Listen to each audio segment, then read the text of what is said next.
Welcome to Relaxing Subjects.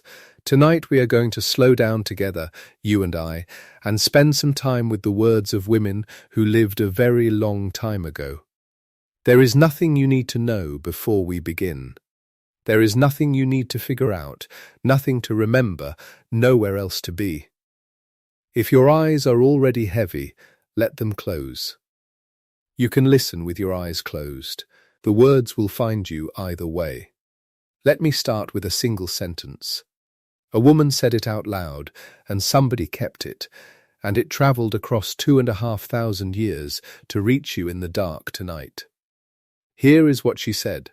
So free I am, so wholly free, free from three crooked things, free from the mortar, free from the pestle, and free from my crooked husband. That is the whole of it, more or less. A woman standing in the ordinary wreckage of an ordinary life, saying that she is free from the mortar and the pestle. The mortar is the heavy stone bowl. The pestle is the club you grind the grain with, over and over, the two of them together, morning after morning, the sound of it filling a house before anyone is properly awake. She is free of that now, free of the grinding.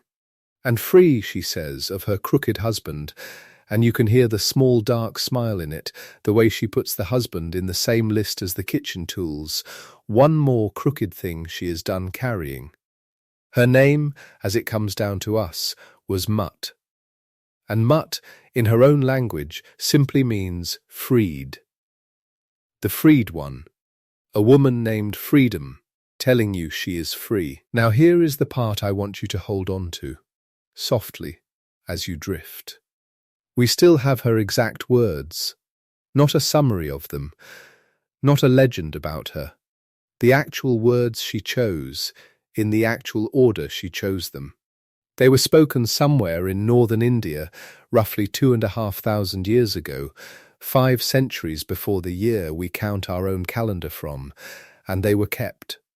Kept by voice first, then kept by hand, then kept again and again by strangers who never met her and never would, all the way down the long dark hallway of time, until tonight, when they arrive here, in this room, with you.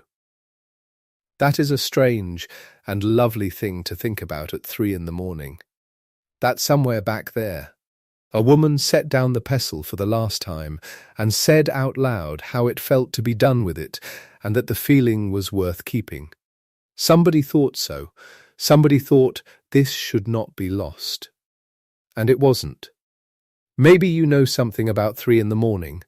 Maybe that is exactly where you are right now. The house is quiet.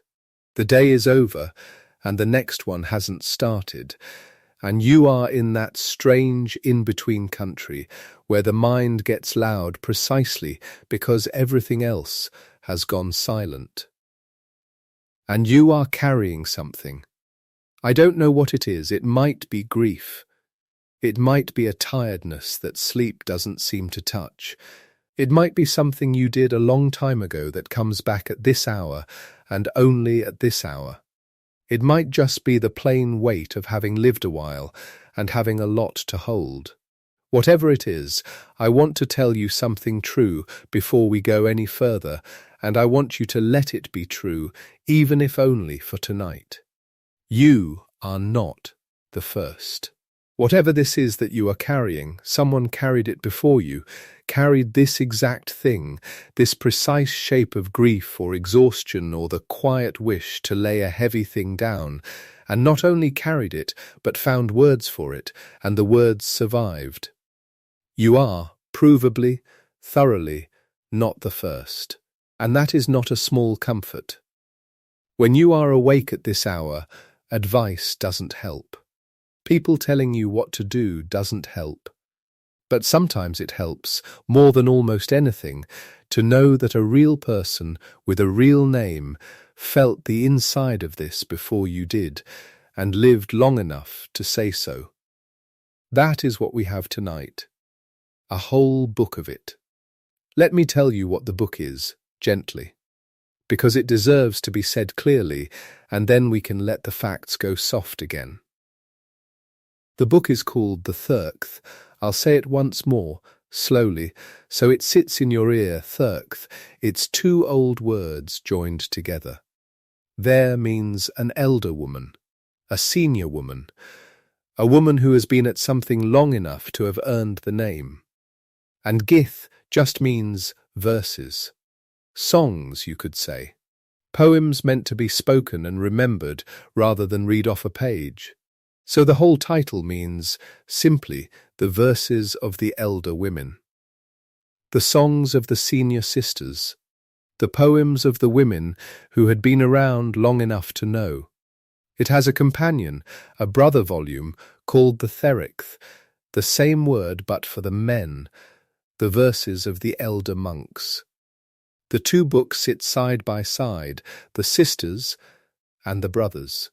But it is the women's book we are staying with tonight, and there is a reason it is worth staying with. A reason that I find genuinely astonishing and that almost nobody has ever heard. The Therigatha is, as far as anyone can tell, the oldest surviving collection of poetry by women anywhere in the world. Let me say that again, because it slips past too easily, and it shouldn't. Not the oldest poem by a woman that survives in a fragment. Not a single verse. A whole collection, an anthology, a gathered book of many women's voices, kept together, intact, and it is the oldest one we have. Older than you would ever guess. Composed by the first women who joined the Buddhist community in the earliest generations, some of them within living memory of the Buddha himself. Women who were alive when it all began.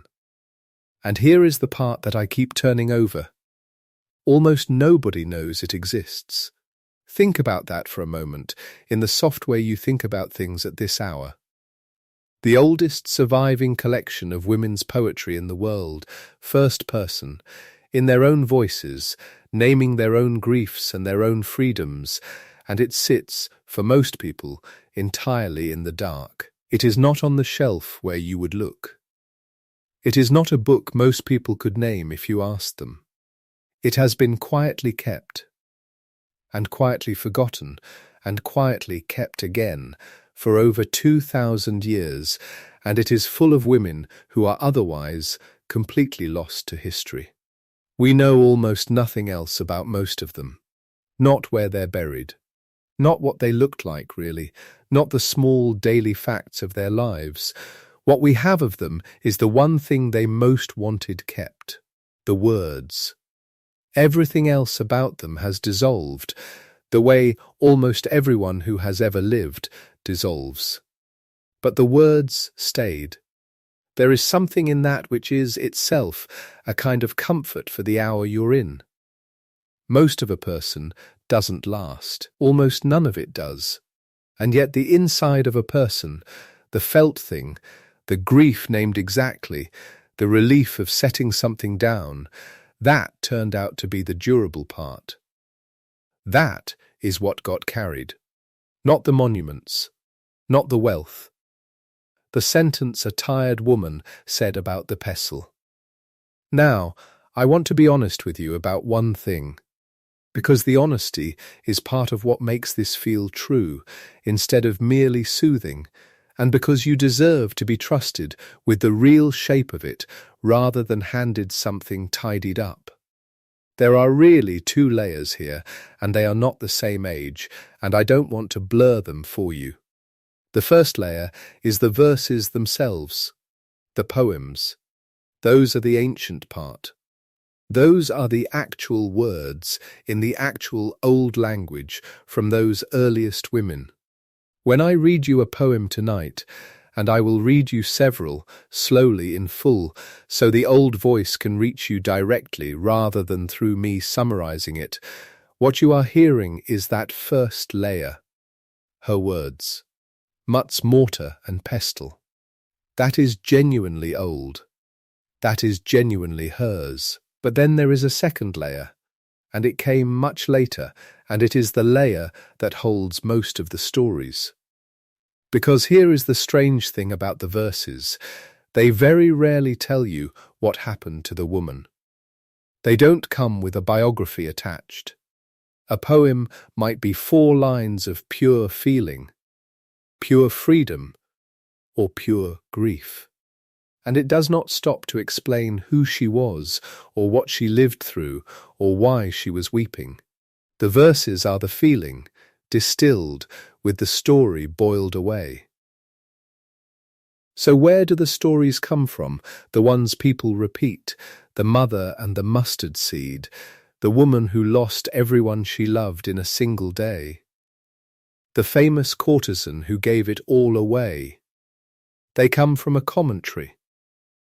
A commentary is exactly what it sounds like, a later writer going through the ancient book verse by verse and writing down, alongside each one, the story of the woman it belonged to, as that story had been passed along.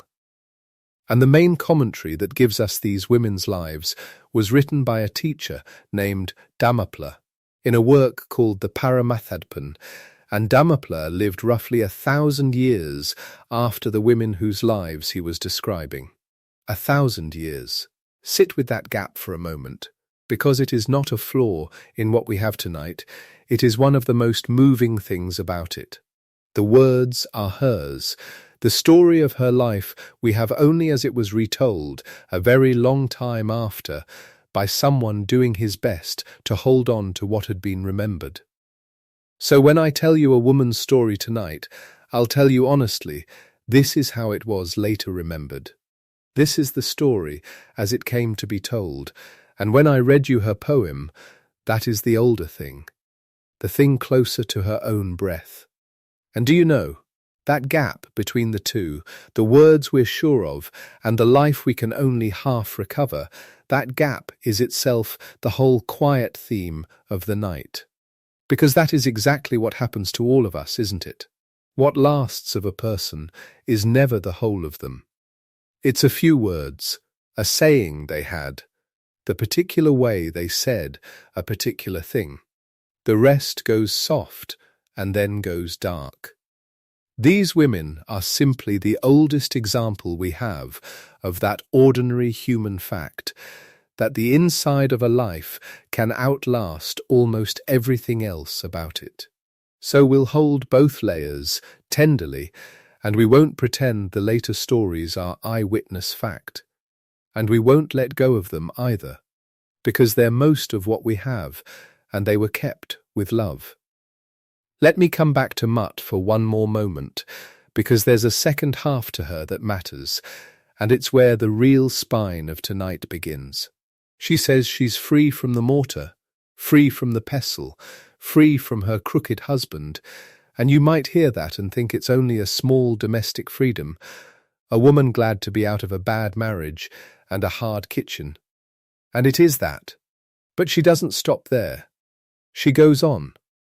She says she is free too, from birth and death, free from the whole long weary wheel of it, and that everything which used to drag her back, all of it, has been torn away, pulled up by the root.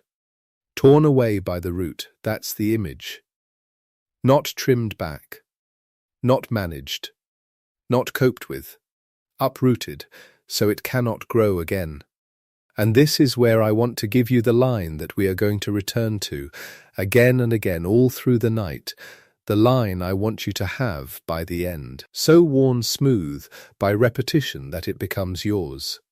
Because this book, for all that these women agreed on almost nothing about their separate lives, one was a queen, one was a slave, one ground grain, one sold her beauty for a fortune, one lost every single person she loved. For all their differences, an astonishing number of them arrive, at the end of their poem, at the very same place.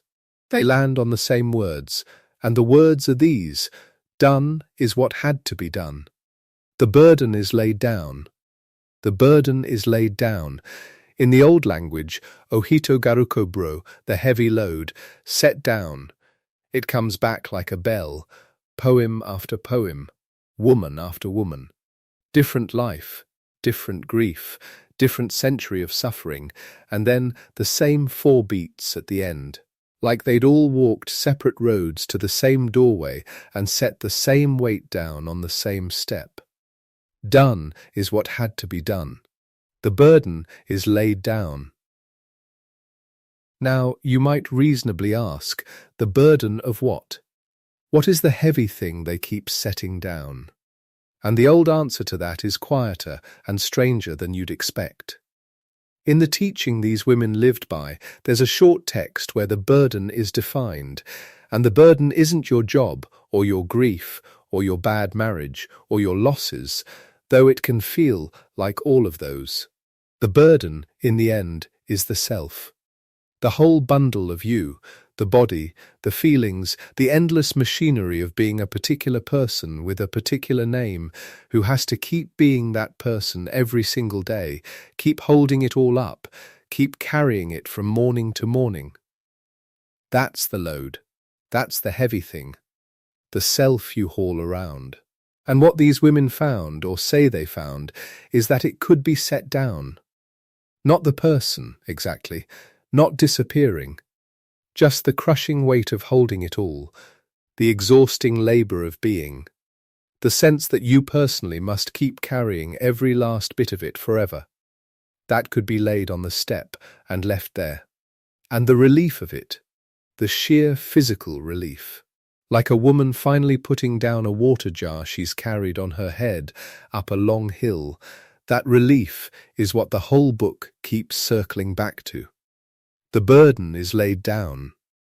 I think that's why it reaches people at this hour, specifically, because 3 a.m. is the hour of the burden. It's the hour when whatever you're carrying feels heaviest, when there's no daylight and no busyness to distract you from the plain weight of it, when you lie there and it just sits on your chest.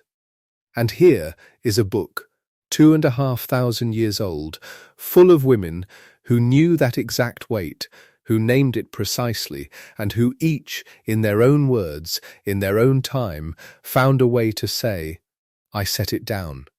It can be set down. The burden is laid down. You don't have to do anything with that tonight. You don't have to set anything down right now, or figure out how, or work at it. That's not what this is. This is just company. This is just the knowledge, the warm, plain, provable knowledge, that other people, real people, with names, carried what you're carrying, and said so, and it was kept. That's all. That's enough. Let us pause here for a moment. Take a slow, deep breath if you'd like to. In, gently, and out, slower still. Notice, if you can, wherever your body is touching the bed, the weight of your head on the pillow, the warmth of the blanket, the small heaviness of your own hands wherever they've come to rest. There's nothing to do with any of it. Just notice that you are held right now by the bed and the dark and the quiet, and that for these next hours there is nowhere you have to be and nothing you have to carry. Let your breath find its own slow rhythm. And when you're ready, no hurry at all, we'll go on together. Let me tell you a little more about where these words come from, because the story of how they survived at all is almost as moving as the words themselves, and it's the kind of thing that's good to fall asleep inside of. A long, slow, safe story of something precious being carried a very long way through the dark and not being dropped. The book belongs to a very old body of writing, a great gathered library of the earliest Buddhist teaching, called the Pali Canon, Pali being the old language it's written in, a language close to the one the Buddha himself likely spoke. And within that great library there are collections, and within one of the collections, the one whose name means roughly the minor collection, the miscellany, the shelf of smaller books, that is where you find the Therigatha tucked in among its neighbours. Small, in the sense of short, not small in the sense of slight. Some of the shortest things ever kept are the ones that turn out to weigh the most. and the book is arranged in the plainest possible way, which I find rather touching. There are 73 poems in it, 522 verses in all, sorted into 16 chapters, and the chapters are sorted simply by length. The poems of a single verse come first, then the poems of 2 verses, then 3, and on, the poems getting longer as you go, until right at the very end sits the longest single poem of them all, which belongs to a woman named Sumed, and which we'll come to much later when the night is deeper. Somebody, long ago, put the shortest first and the longest last, for no grander reason than that it was tidy. And that tidiness, that human ordinariness of just shelving them by size, has carried them safely for 2,000 years. But here is the thing that stops me every time. For most of that history, these words weren't written down at all. For the first 400 years, 4 centuries, the entire library, the Therigatha and everything alongside it, was not on any page anywhere. It existed only in memory, in living human memory. People memorized it, whole communities of them, monks and nuns, held the entire thing in their heads and passed it down mouth to ear, generation after generation, chanting it, checking one another, keeping it exact.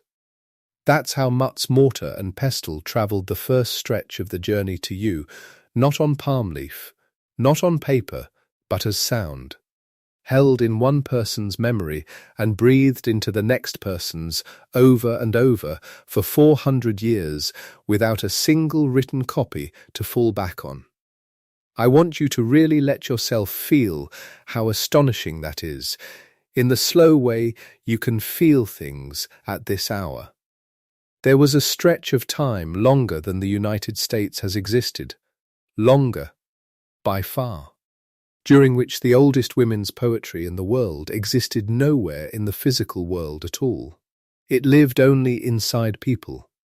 It was kept alive purely by being remembered and repeated.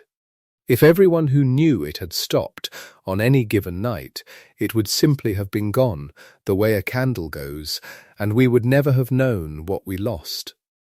And yet, it wasn't lost. Night after night, someone remembered. Someone said it again. Someone made sure the woman named Freedom got to keep being free in somebody's mouth for one more generation. And then, finally, it was written down.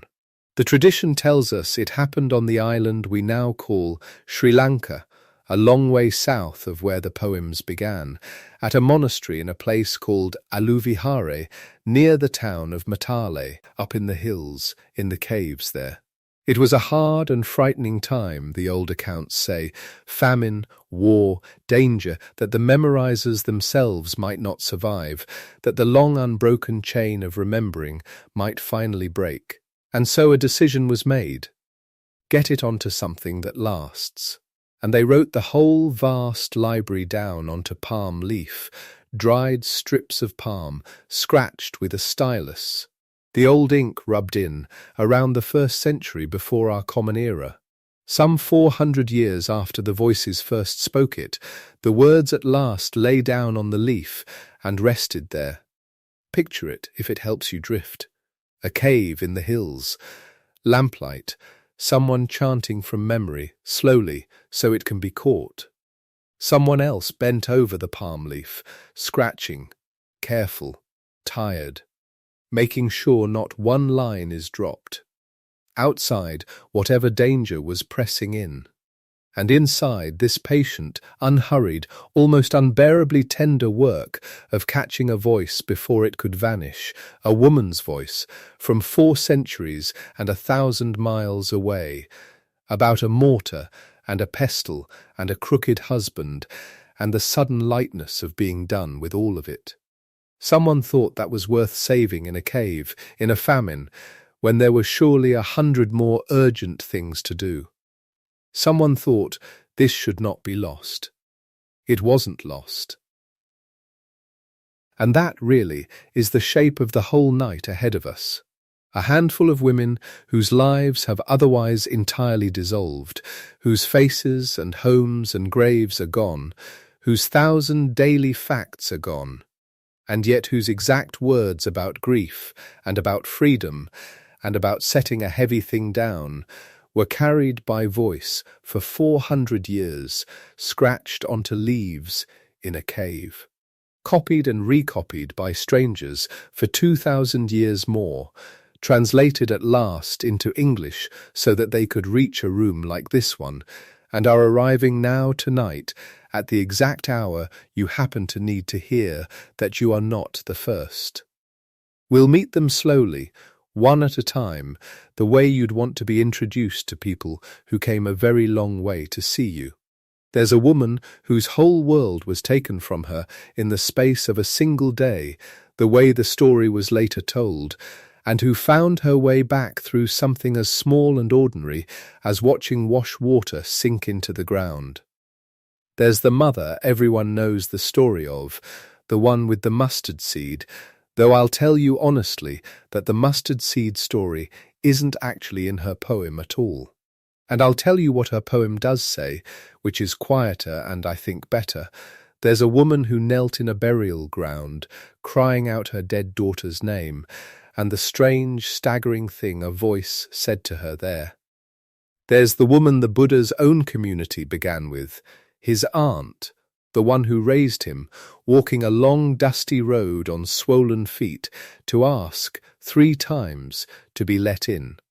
And later, when the night is deeper and you're further down towards sleep, there are the ones who set down the strangest and most particular burdens. The famous beauty who took an inventory, verse by verse, of exactly what age had done to the body men had once paid fortunes for, and who tells you, without a shred of bitterness, what a relief it was to finally not have to be beautiful for anyone anymore. That one, I think, you'll recognize. That one sounds like something a woman might say out loud this very week, and she said it 2,500 years ago, and it was kept.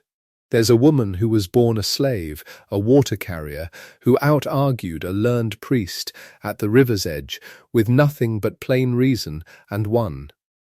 There are the women who didn't get free until they were old before they were free, which may be its own kind of comfort if you've ever feared you left it too late for anything. And there's the question of whether it really is the oldest, because there's one older name you ought to know about, and why she doesn't quite count in the same way, but that's for later, when you're nearly under. For now, all I want to leave you with, as we settle deeper into the dark, is the sentence we started with, and the one we'll keep coming back to. A woman named Freedom saying she was free of the mortar and the pestle and the crooked husband, and free of far more than that besides, everything that used to drag her back, torn away by the root.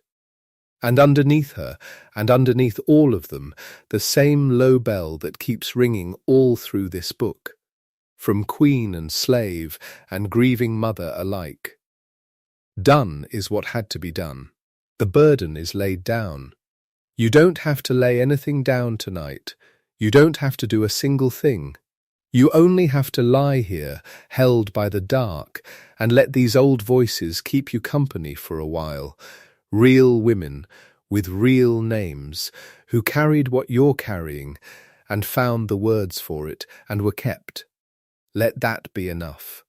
It's already more than most of us ever get. Let us pause here again, and breathe, slowly in and slowly out. Feel the weight of your body sinking a little further into the bed than it was a moment ago. There's nowhere to be. There's nothing to hold. The words are being kept, the way they've always been kept, by someone patient, in the dark, who thought they were worth saving. Tonight, that someone can be no one at all, you can simply let them wash over you and drift. When you're ready, and only then, we'll go on, and I'll tell you about the woman who lost everything she had in a single day, and about the small and ordinary thing that finally brought her home. Her name was Paka, and I want to say it gently before I tell you anything else about her, because she deserves that, to be named first, before the weight of what happened to her arrives. Pasia. In English, roughly, the name has been translated as something like she who wanders in flowing garments, though names often carry more poetry than precision. And what we know of her is not the name, but the wandering. The story of her life is one we have only as it was later retold. The women who kept her verses kept them faithfully, and the verses are hers.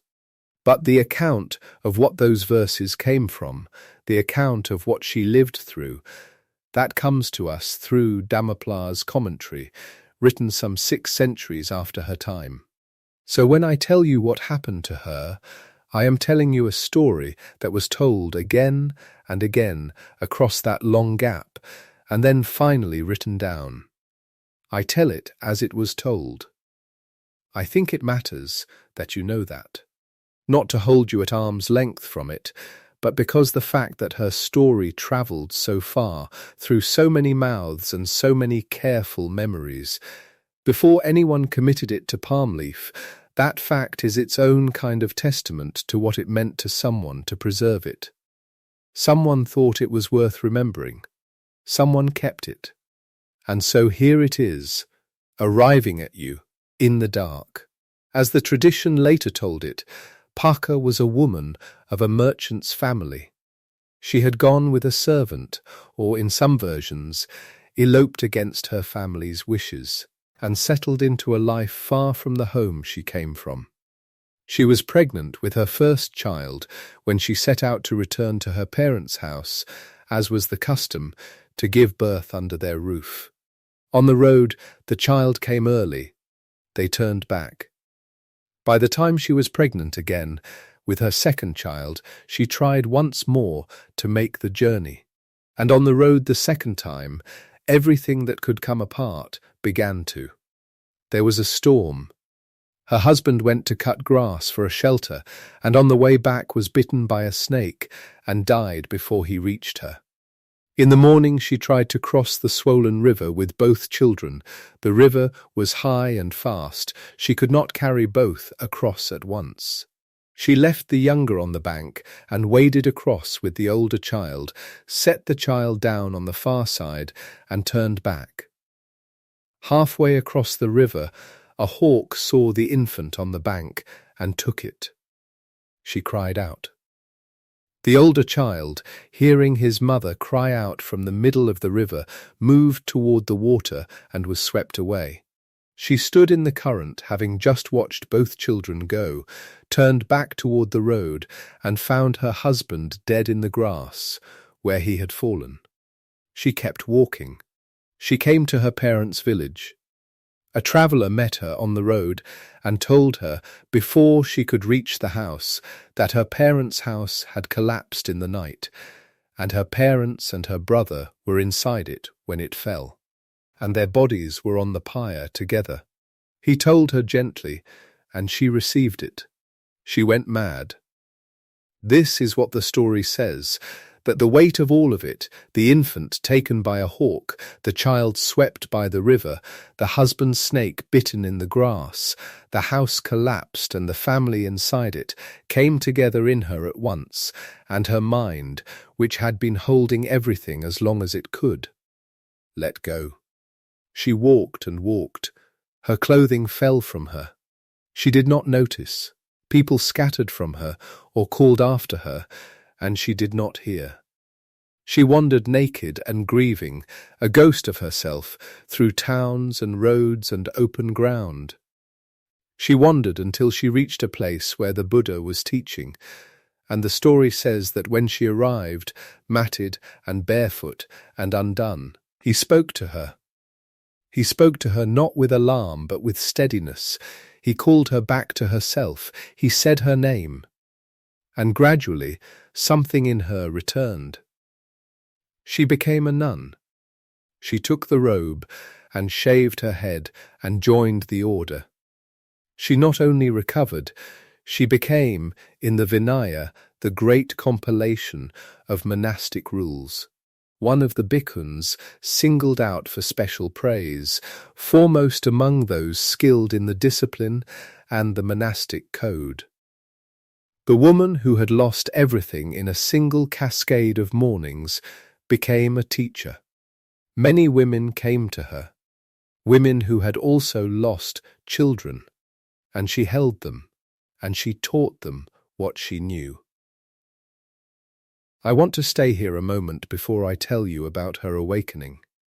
I want to say that the scale of what she absorbed, 2 children in one morning, a husband in the same morning, parents and a brother by nightfall, and then the slow road back from the loss of her own mind. I want to say that this is not a story the tradition tells to frighten you. It is a story the tradition preserved because it said, look how much a person can survive. Look how much can be absorbed without being the final word. Not because suffering is good, not because it is secretly a gift, but simply because it happened and she is still here, in words, speaking. Now let me tell you about the morning she was freed. Her awakening, as the verses give it to us, came from an ordinary thing. She was washing her feet at the end of the day. She had a lamp. She was tired and quiet, alone in the shelter of a hut, and she poured water over her feet and watched it run across the ground. She noticed, the way you notice things when your mind is genuinely quiet, that the water didn't sink in evenly. Some of it soaked into the earth close to her, some ran a little farther before it disappeared, and a few last drops travelled farther still before they were gone. Different distances, different moments, not one of them lasting. She sat with that. She looked at it. And then she looked at her life, at the children gone, the husband gone, the parents gone, the house gone. The self she had been before all of that also gone, and she saw it with the same clear eyes she had just used to watch the water.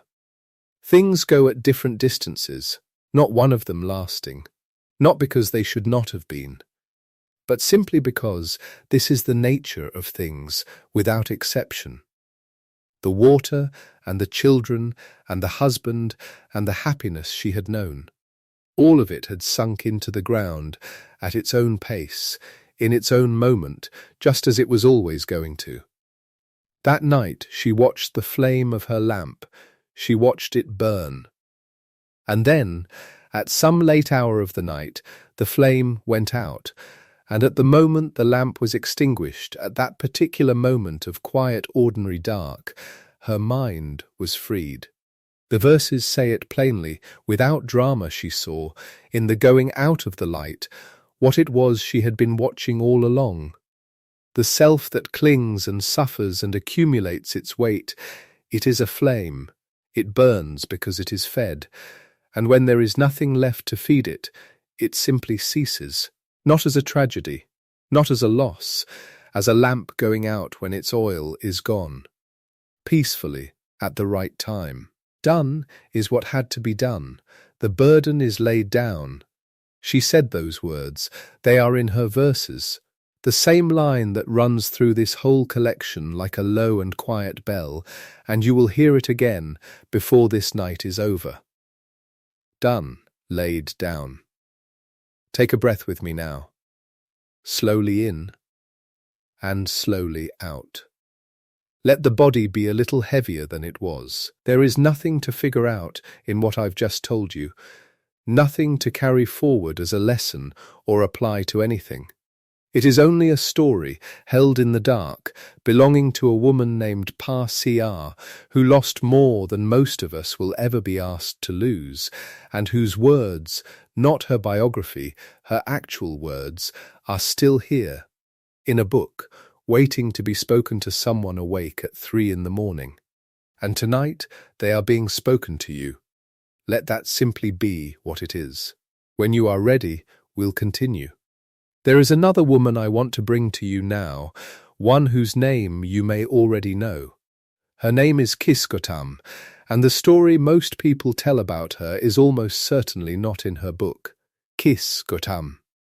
The second part of her name, Gotami, was a clan name. The first part, Kis, meant thin or lean. So she was something like Gotami the lean, the slender Gotami. A woman slight in body. That is the picture her name gives us. The story attached to her name is the one about the mustard seed. You may have heard it. Her child died, a young child, an infant, and she would not accept the death. She carried the child's body from door to door in the town, begging someone to give her medicine, the medicine that would bring the child back, because she refused to see that the child was dead. Or perhaps, more honestly, because she saw it perfectly well and the refusal was something else. The refusal of a person whose grief is so total that it has taken the shape of action. Because action is the only thing that can still be done. At one door someone told her, "There is a man, a teacher, who might know the medicine you need. Go to him." And she went, and the teacher was the Buddha, and he said, "Yes, I can help you. Bring me a mustard seed. But it must come from a household where no one has ever died." She went. She knocked on the first door and asked, "Has anyone in this house died?" "Yes," they said. She went to the second door. "Yes," they said. The third. "Yes," the fourth. She went from house to house through the whole town and found not one that had been untouched. Every house had its dead. Some had lost parents, some children, some a spouse, or a sibling, or a friend, but no house was exempt. No house had been missed, and by the time she understood this, really understood it, in her body, not just in her thinking, she had understood something else as well. She carried the child to the charnel ground. She laid him down. And she went back to the teacher.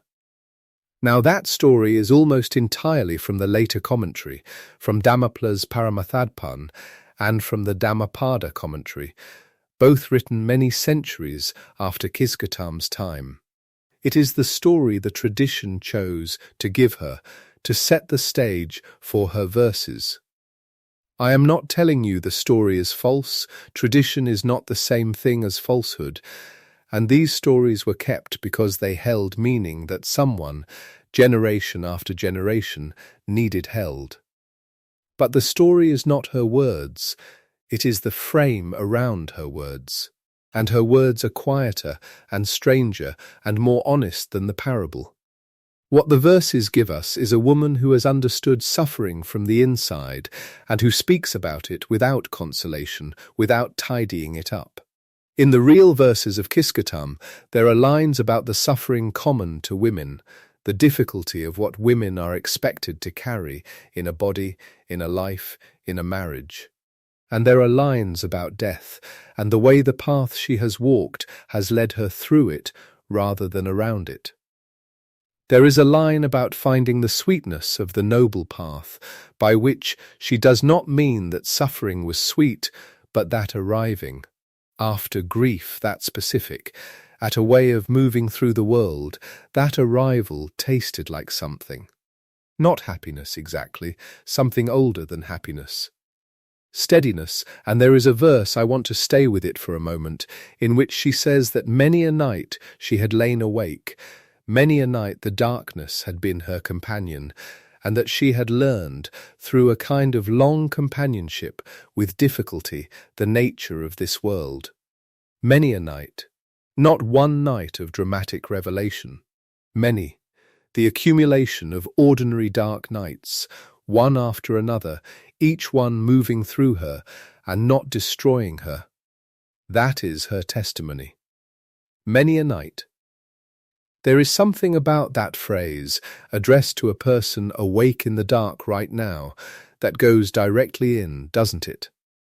No drama, no sudden light, just the honesty that it takes many nights, and that the many nights taken together can become something, not freedom from the dark, but a knowledge of how to lie in it without being entirely consumed. She lays down the burden at the end of her verses, too, the same low note. Done. Set down. Rest here a moment. Let your eyes be soft in the dark. Let Kisagotam's words settle however they settle, without you having to do anything with them. Breathe slowly. And when you're ready, I want to tell you about Oba. Her name is sometimes rendered Ubbiri, and she is one of the shorter poems in the book, just a few verses, but it is, I think, one of the ones that lands the hardest. Because it is about grief that has become a habit. Grief that the body does not know how to put down, even when the mind has begun to understand it. That particular kind. Abba had a daughter. The daughter's name was Javi, which means life. That is a real name, not a poetic device. In the world of these poems, naming a daughter life was something a parent might actually do. She loved her daughter. And then her daughter died, and in the way of grief that seals itself around a single absence, she went to the charnel ground, the burning ground at the edge of the town where the dead were cremated, and she wept there.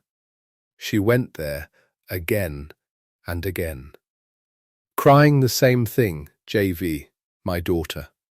Oh, JV, calling a name that no longer had anyone to answer it. The poem gives us a voice that speaks to her there. In the tradition, the voice is the Buddha's, though in the verses themselves the drama is kept quiet and is mostly the internal shift in Ubba. The voice says, "You cry, JV." But in this burial ground, over the many years, 84,000 daughters have burned, all of them named JV. For which one do you grieve? 84,000. The number is not a census figure. It is the number the tradition uses when it means uncountable, too many to hold in the mind at once, too many to name, all of them gone. What the voice is saying to Ubba is not your grief doesn't matter. It is your grief is one thread in a fabric of grief that has no edges. Every mother at this burning ground called someone's name. Every name was someone's daughter. Every daughter was someone's world. You are not alone in this particular loss. You are instead in the oldest company there is. Ubba goes quiet. The poem says that with those words, her grief, the specific sealed grief for the specific absence of JV, opened, not ended. Opened, the way a clenched hand opens, slowly. Not because it wants to, but because something has finally reached it. She looked at what she had been carrying, and she began to see it differently. And then she saw, in the teaching she had long been close to, but had not yet absorbed into her body, the same thing Paka saw, the impermanent nature of everything that seems most permanent. And she was freed. Her verse says this, "I am quite unburdened." That word, unburdened, coming after all that weight, after all those visits to the burning ground, after all those cries of the same name into the air that never gave it back. Unburdened, I want to read you a version of her words, slowly, so they have time to settle. She cried, my daughter JV, and the whole forest rang with it. And then something was said to her, in the quiet, in the charnel ground, among the ash and the bones of so many thousands, something about how many daughters had already lain here. And she saw the thorn of grief that was in her, and she saw that she had been pulling it toward herself and pushing it away at the same time, unable to put it down. And then she put it down, not because the loss became smaller, because she finally let it be as large as it actually was, which turned out to be the same size as everyone's loss, which turned out to be the size of the world itself, which is to say, something no one person was ever meant to carry alone. Done is what had to be done. The burden is laid down. Let us rest again for a moment here. There is no hurry. There is no next thing that needs to happen tonight. The dark is patient. Take a slow breath in and out. Feel the bed beneath you, the weight of the blanket, the particular quiet of wherever you are. You have been here before, awake in the middle of the night, carrying something. So have 84,000 others in the same position, looking at the same dark ceiling. That is not nothing. That is, in fact, something enormous, the size of all the grief there has ever been, which is exactly the size of all the love there has ever been, because they are the same territory, measured from different directions. You are in old company tonight. Very old company. When you are ready, we'll continue, and I want to tell you now about the woman who started all of this.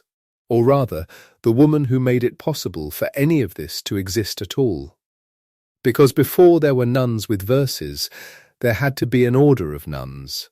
And before there was an order of nuns, there was a woman who had to ask for it, and ask again, and ask a third time, and who made the asking look like an ordinary thing when it was, in fact, an entirely new thing in the world.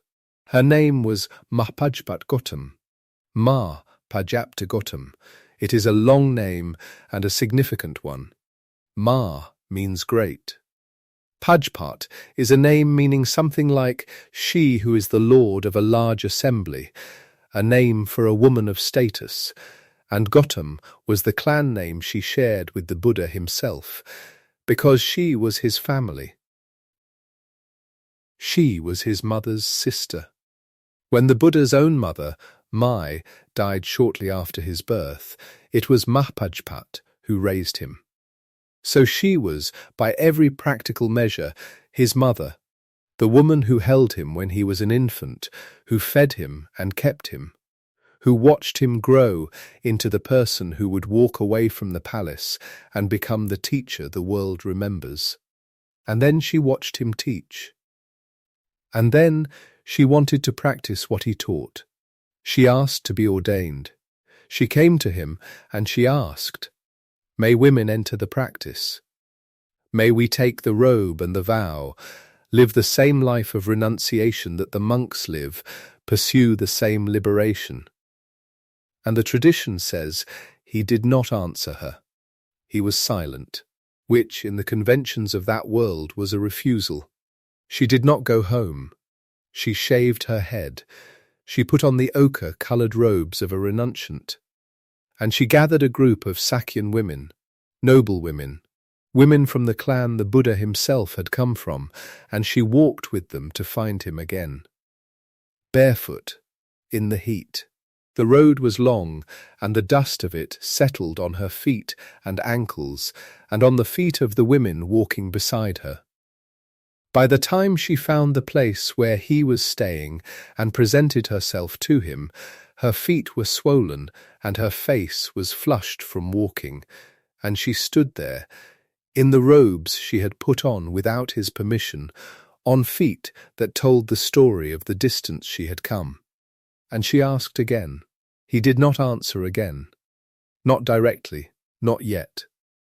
And a monk named Nanda, the monk who was closest to the Buddha, his companion and attendant for much of his teaching life, saw Mahapajpat standing at the threshold, barefoot and dust-covered, and was moved. Nanda went to the Buddha and asked, "Will you not give her an answer? Will you not consider it?" He put the case gently and carefully. He asked whether women were capable of the same attainments as men, of the same awakening, the same liberation, and the answer he received was yes. Yes, they were. And so, on Nanda's intercession, the Buddha assented. With conditions, additional rules, the Garudhammas, 8 of them, governing the relationship between the bhikkhuns and the bhikkhus, but yes. Mahapajapatgotam became the first bhikkhun, the first Buddhist nun, and with her, the order of nuns began. Her own verses are in the Therigatha. She was, in the tradition, a great elder by the time she composed them, and they carry the weight of someone who has spent a long time going very deep. She speaks of the Buddha as the one through whose teaching she arrived at what she arrived at. And her verses are not triumphant in a loud way, but in a way that is quiet and irreversible, the way that things that cannot be undone are quiet. She too uses the language of setting down. She too lands on the note the whole collection keeps returning to. What she founded, walking barefoot through the dust with a group of women behind her, and the word no already received once, was not just a religious order, it was the possibility of all of them. Paka in her madness and her awakening, Kisagotami with her mustard seed that no house could provide, Ubbiri in the burning ground crying a dead daughter's name. Mutta glad to be free of the mortar. They all existed within a structure that required someone to walk, barefoot, into a refusal, and walk again, and ask one more time. Nanda interceded. We know his name, and I name it because it is the honest picture of how things often change, not always by the force of the person asking alone, but sometimes by a third party who sees the asking and is moved and uses whatever position they have to carry the question one step further. Nanda was that. He is remembered for it. And then the first order of Buddhist women entered the world, and the women began to practice, and some of them, in the course of their practice, found words. Not all of them, but some. 73 of them, by the count we have, or the count that survived. 73 whose names we know and whose words were remembered, collected, and arranged in 16 chapters from the shortest to the longest, and carried in the mouths of women and men for 4 centuries before anyone pressed them into palm leaf. Think of that for a moment. 4 centuries. Spoken, memorized past, from a teacher to a student to a student. The same words, in the same order, through 400 years of ordinary human lifetimes, each person who held them holding them carefully, because to forget a line is to lose it, and to lose it is to let one of those women go. This was the technology of preservation they had, memory and care, and the commitment to say the words correctly, every time, so that the next person could say them correctly too. And somehow, for 400 years, it held. Then came the writing. In Sri Lanka, around the 1st century before the Common Era, so roughly the 1st century BC, the entire Pali canon was committed to text, at a place called the Aloka Vihara, near Matale. You can say Aluvihare in the Sinhala, it is the same place. In the reign of a king named Vagmai Abhaya, a troubled reign, a period when the community of practitioners felt the weight of uncertainty and decided that the oral tradition alone was no longer a safe enough vessel, the monks gathered. And the verses were pressed into palm leaf for the first time, and the women's voices joined the men's in that more durable form. What a moment that must have been! To take the words that had lived only in breath and memory and give them the longevity of leaf. To write down, for the first time, so free I am, so wholly free, free from the mortar, free from the pestle. And to know that now it would last longer than any single human memory, that it was, finally, somewhere outside of anyone's forgetting. It lasted. That is the astonishing, quiet, undramatic fact at the centre of all of this. They lasted, the women's voices lasted, from the 1st century BCC to tonight, in your bed, in the dark, in whatever city or town or countryside you are lying in right now. A voice named Ubbiri saying, my daughter, the whole forest rang, and here it is, still ringing, faintly, in the dark. The burden laid down. Ohito Garukubro, in the Pali. Ohito, set down, placed down. Garuko, heavy, weighty, grave. Bro, the burden, the load, the thing carried. Set down the heavy load. Done is what had to be done, and the heavy load set down. It appears in poem after poem across the collection, the same words, the same settling, the same note of something enormous having been placed, at last, on the ground. The Bra Sutta, a short teaching elsewhere in the canon, describes what the burden actually is. It calls it the 5 aggregates of clinging, form, feeling, perception, mental formations, consciousness. Everything we gather and hold and call self, everything we haul around with us through our days and our nights and our lifetimes. That is the load. The self we carry, moment to moment, heavier than it needs to be, because we do not know how to put it down, or do not believe that we are allowed to. And what these women are saying, when they say the burden is laid down, they are saying, I stopped carrying myself so heavily. I stopped being the weight of my own accumulated grievances and desires and fears and identities. I set all of that down, not because it was taken from me, because I found a way to put it there, of my own will, on the ground. Tonight, you do not have to do any of that. Tonight, the only thing being asked of you is to breathe, to let the words come to you without grasping them, to let Paka's lamp go out, quietly, in the dark of her hut, in the India of 2,500 years ago, and to notice, if you notice anything at all, that some small part of you recognizes what she saw in that moment. The way things that are lit eventually go dark. The way the water runs in and does not come back out. The way everything we've been given moves at its own pace toward its own distance, and none of it was ours to hold forever. And that truth, when you can sit still enough to let it be true, is not a tragedy. It is simply the texture of being alive. And she was alive. And Ubba was alive. And Kisagotami was alive, and Mapajpat walked barefoot through the dust to ask a third time for what she needed. And now they are here, in words, in the dark, and so are you. Let us pause. Take a slow, deep breath in. Let it fill you, chest, belly, all the way down. And then let it go, all the way out, until there is nothing left in the lungs but the beginning of the next breath. Notice what has begun to soften.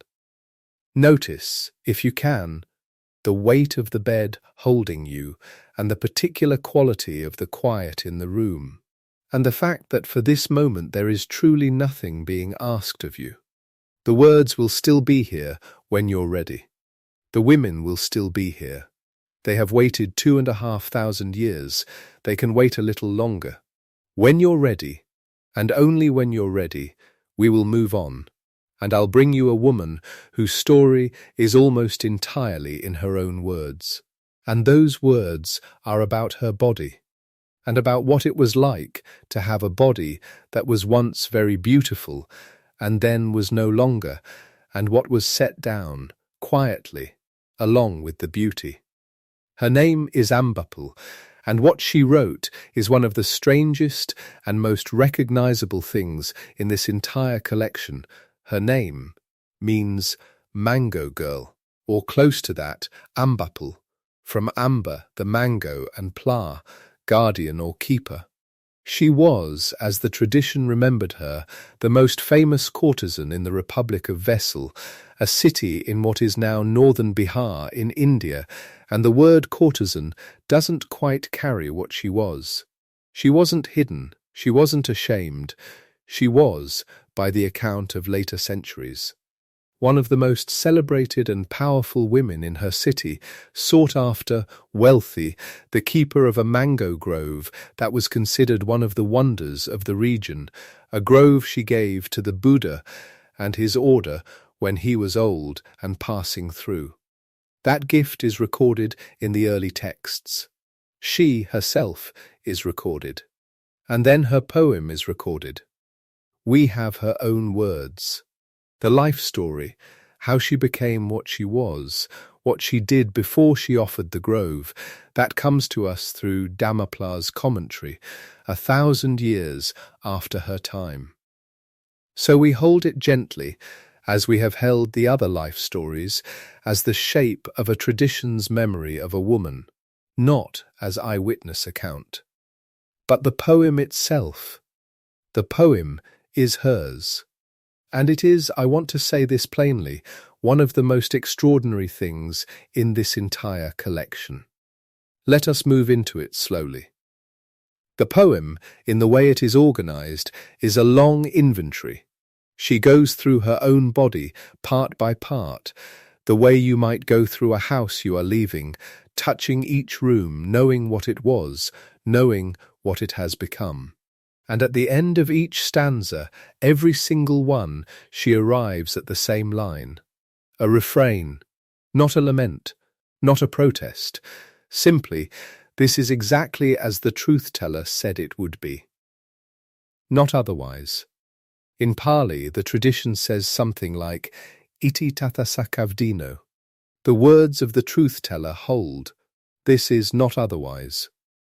She begins with her hair. Once, she says, my hair was black, the colour of bees, and curled at the tips, fragrant and thick. Now it is like the bark of a hemp plant, coarse and dry and coming apart. Not otherwise, says the truth-teller. This is how it is. She goes to her brows. Once they were like crescents drawn in paint, graceful and dark. Now they are furrowed, lines cut into the skin. Not otherwise. Her eyes. Once they were brilliant, she says, like jewels, clear and lit from within, the eyes that people turned toward. Now they are dull, the light in them gone down. Not otherwise. She goes to her nose, her ears, her teeth, teeth once like rows of buds, even and white and close together, now broken, yellowed, changed in the way all living things change. Not otherwise. Her voice. Once it was like the voice of a cuckoo moving through the grove, a sound people wanted to hear. Now it is cracked and intermittent, coming in pieces. Not otherwise. Her neck, once smooth and beautiful as a conch shell, turned just so in the light. Now withered and bent. Not otherwise. Her arms, once round and full, she says, like two good branches, now thin as the crooked vines that grow along an old fence. Not otherwise. Her hands, once soft gold-coloured, decorated with rings that were not merely ornament, but announcement, a kind of power she wore in the world. Now they look like roots turning back to the earth. Not otherwise. Her breasts. She doesn't skip them. She says what they were, high and close together, full and lovely, the kind of beauty that was part of her stock, her value, the thing men came to her city partly to see, partly to seek. Now, she says, they hang like empty waterskins, from which all the water has long been poured. Not otherwise. Her body, once golden and smooth, taut as a well-made drum, now covered in a net of small lines, wrinkles spread across every surface, not otherwise. Her legs, her feet, each one named, each one remembered as it was, each one acknowledged as it is. And then the poem closes. She looks at this body that was once her most powerful instrument and her cage in equal measure, and she says this entire body, so worn, the home of aches and illness and change, this is the abode of all that is impermanent, and the truth-teller said so, and it is not otherwise. And this realization, this full clear seeing, is what set her free. That is her poem. Sit with it for a moment. You don't need to do anything with it. You don't need to form a view. What I notice, reading it slowly, is that she is not grieving her beauty. She is not raging at it, she is not asking for sympathy, and she is not performing acceptance in the way that can sometimes feel performative, a little too calm, a little too arranged. She is doing something much more precise and much more difficult. She is witnessing. She is going through each thing carefully and saying, yes, it was this, and now it is that, and I was told it would be that. And it is. Not otherwise. There is a relief in this poem that is very hard to name. It has something to do with being finished pretending, with being finished managing the distance between what a body is and what it is supposed to appear to be, between what age does and what we are taught to resist or conceal or grieve in particular ways. She is not concealing anything. She is going through every room of herself, every chamber of the house she has been carrying for decades, and she is touching each one and saying, yes, this too, not otherwise. And she wrote it down. Or she spoke it, and someone kept it. 2,500 years ago. A woman, in what is now India, inventoried her aging body, stanza by stanza, and arrived at peace. And those words were passed mouth to ear, through chains of monastics for centuries, and scratched onto palm leaf, and kept in a monastery, and copied and carried, and now they are here, in the dark. And if you are awake tonight with something you cannot put down about who your body has been, or who you are becoming, or what it would feel like to look at yourself without the grading, then you are provably not the first one to lie in the dark with that exact thing. She had it. She named it. She set it down. The burden laid down. Let us pause here. Breathe in slowly. Let the breath come all the way down into the belly, into whatever you are holding there, and then let it go, all of it, the whole breath. Notice the exhale. Notice how much is already, always being released without your trying. You are already doing it. You breathe in and you breathe out, and somewhere in the out-breath, if you let yourself feel it, there is a small rehearsal of laying something down. You don't have to force it, just notice the exhale, the room around you, the night, the fact that nothing is required of you right now. The women are still here, their words still here, and we are in no hurry at all. When you are ready, we will continue. There is another woman who came through a door not unlike Ambapali's. Her name is Vimal. The name means pure or spotless, which is perhaps a name she chose after, or which was given to her by a tradition that loved the irony of it, or which she herself claimed when she turned around. She was born in Vesali, the same city as Ambapali, and the tradition says her mother was a courtesan, and that she followed her mother into that life. Her story, in the commentarial account, includes a detail that is almost operatic in its specificity. The monk Mahmogalna, a great disciple of the Buddha, named foremost among all the monks in psychic power, passed through the city, and Vimal was sent by someone, or perhaps sent herself, to test him, to try to seduce him, and failed entirely. He was unmoved. She was struck by this. A man who could not be moved. She had never encountered that. The tradition says she was unsettled enough to seek him out again, not as a test, but as a student, and eventually came to the Buddha and was received and ordained. That is the commentary's version. What we have of her own is the poem, and in her poem she doesn't mention Mahmogalna. She doesn't credit a monk or a teacher or a moment of being converted. She describes what she was and what she chose to leave in her own language, and it is the language of clarity rather than shame. She says, drunk on my own form, my colour, my figure, my fame, drunk on it, Puffed up with it, I despised other women who I did not consider my equal in beauty. I stood at the brothel door, she says, decked out, decorated like a hunter setting a snare, bait dressed and laid out, waiting. She called it a snare. She named what she did as a kind of trapping. And then she walked away from it. She says in the poem that what came with ordination was not only freedom from the work, but freedom from the self who had done the work. The self that had been made of looking at and being looked at and calculating every day the exchange rate between beauty and power and money and what the next year might bring, and whether she was still worth what she had been worth before.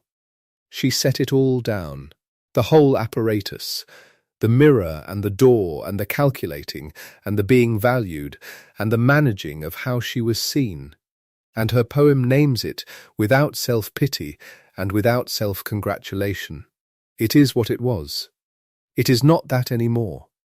She is free of it. Not otherwise. There is something in Ambapali and Vimal together that is worth sitting with, because they are not the same woman and they are not the same freedom.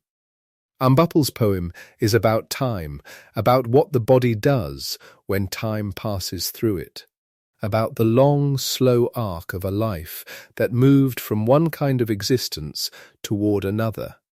Vimal's poem is about decision, about a woman who at some point looked at the snare she had been setting, looked at the door she had been standing in, and walked away from both. Two different directions toward the same clearing, two different paths to the phrase the burden is laid down, and both of them are here. In words, in the dark. Take a breath, let the night be what it is, let yourself be where you are. We will move to a third woman now, and she came from a completely different place, and her poem is something altogether different. It is funny, in the way that true things can be funny even when the situation behind them is not easy at all. Her name is Puik. In some translations, she is called Poo. She was a water carrier. She was born, the tradition says, into a household as a slave. She carried water. This is, and was, hard physical work, especially in a time before pipes and pumps, before the mechanical shortening of distance between the source and the place where water is needed. Every day, early, cold or hot, she went to the water and she brought it back, and she did this because she had no choice in it, and the vessels were heavy, and the distance was what it was, and that was her life. She was not wealthy. She was not celebrated. She was not in a position of power in the way that Ambapali had been, or even in the qualified position that Vimal had occupied. She was a woman doing a labouring body's work before dawn, owned by a household that used her. And one cold morning, wading into water to fill her vessels, she encountered a Brahmin doing the same thing, but for different reasons. He was a man of religious training, of the priestly class, performing what was called ritual dawn bathing. This was a common religious practice. By immersing yourself in running water in the morning, you accumulated merit, you washed away the effects of bad deeds, you maintained your spiritual purity. It was orthodox. It was respected. Many people did it. Puik asked him what he was doing. He explained, bathing away his bad deeds. The water purifies. And she said, and this is the poem, this is her actual voice. Who told you that water washes off evil? If that were true, she said, every frog and every turtle and every water snake and every crab in this river would go straight to heaven. Every fisherman who works in water all day would be purified by the end of his shift. Every woman who washes clothes would arrive at liberation from the mere fact of getting her hands wet. She said, if rivers could carry away your bad deeds, they would carry away your good ones too. What do you think the water knows about the difference? She didn't say this with cruelty. The poem doesn't read as contemptuous. It reads as someone whose living situation had made her extremely practical about what was real and what was invented convenience, and who had no patience left for the invented kind, and who found herself, on this cold morning, with enough energy to say so out loud. The Brahmin was struck by this. The tradition says he was converted by her argument, that he eventually came to the Buddha. Whether or not that part is so, the poem is so. An enslaved woman, up before the sun to carry water for a household that owned her, stopped in the river to dismantle a man's ritual with the plainest possible logic. If frogs were getting to heaven, she would have known about it by now. This matters not because it is an amusing story, though it is, but because of what it says about who was in this collection.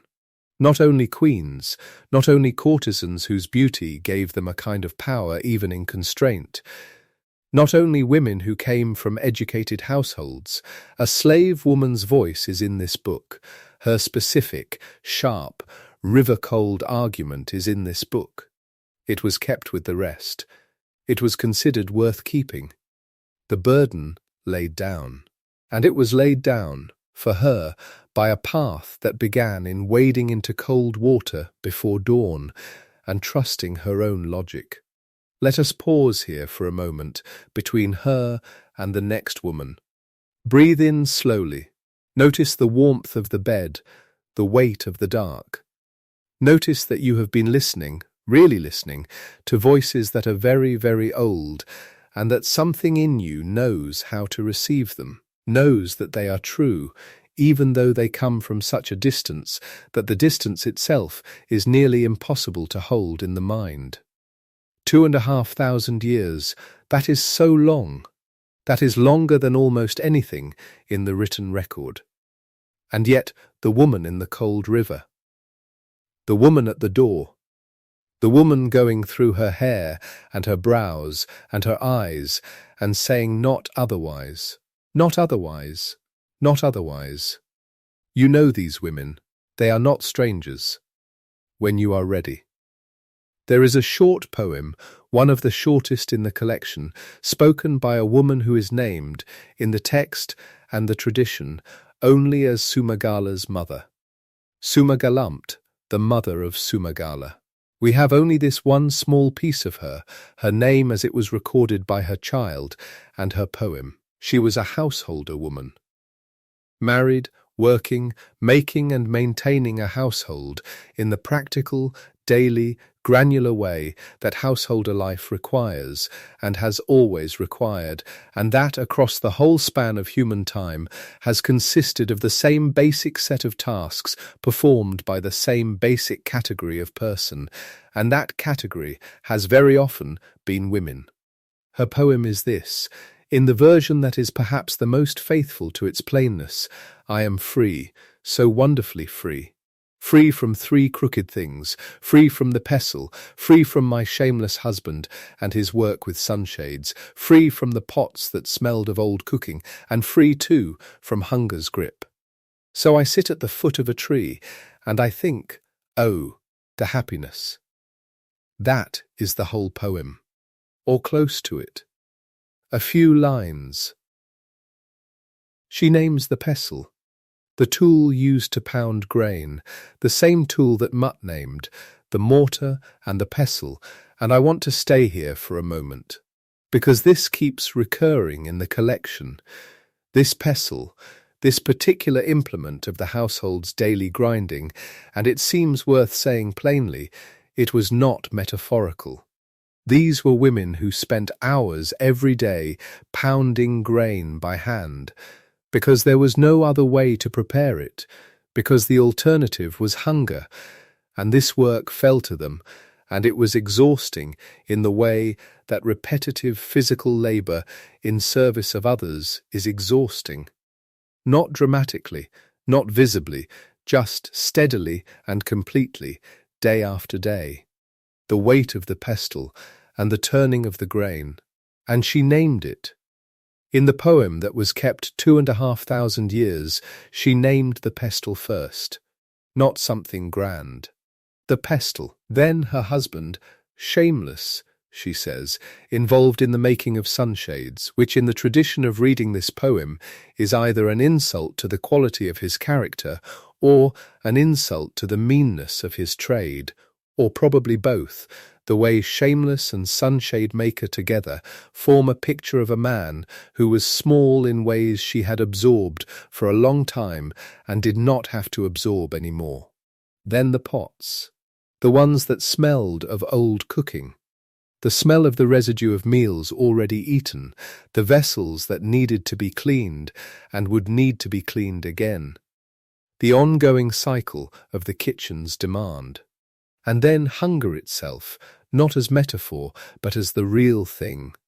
The grip of not having enough, which is something a householder woman in 5th century India would have navigated not as a distant concern, but as a real daily risk that shaped every decision about the household's resources. She names all 4 of these, and then she sets them down. And she goes to the foot of a tree, and she sits. And she thinks, not I feel free or I am at peace, but something more immediate, more surprised, more genuinely delighted than that. Oh, the happiness. As though happiness arrived, and she is noting its arrival with simple astonishment, the way you might say out loud to yourself, oh, it is raining because the rain has come and is real, and you want to mark it. Oh, the happiness. We have been carrying, through this whole collection, the phrase "the burden is laid down." The great refrain, "Done is what had to be done," the heavy thing, set down.